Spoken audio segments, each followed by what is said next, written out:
Allahu Allah, Allahu Allah, Allahu Allah, Allahu Allah. Onda mağa жазады. Бирөө келип айтыптыр, сен чоң күнөө кылып атасың. Эмне? Сен пайгамбарсыңбы дептир.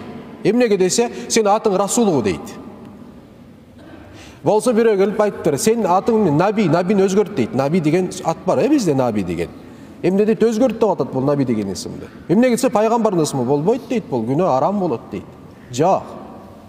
Наби деген биздин Ханафи китептерде Наби деген ысым жакшы каралат.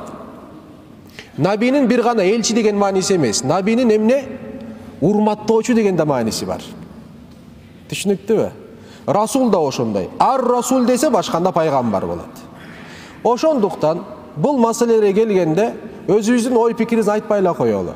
Алымдарга сурайбыз, алымдар айтат. Алымдарга сурайбыз. Интернетке же башка жака Google'га эмес. Макулбу? Google болбойт. Алымдардан сурайсың. Google'га жазганда ал жерде жок. Алымга бар. Алымдын телефондоруна же болсо WhatsApp. Мага алхамдулилlah WhatsApp'тан жазышат, Instagram'дан жазышат, Facebook'тан жазат, башка жерден жазат. Колдон келишинче биринчи текшерип туруп суроо келет. Дароо болот болбойт да айтпайбыз тугандар. Дароо китепти карайбыз. Китепти карап, алымдардын сөздөрүн таразалап туруп, анан ыңгайлуу болгон бир эмесин эмне айтып коебуз. Түшүнүктүбү?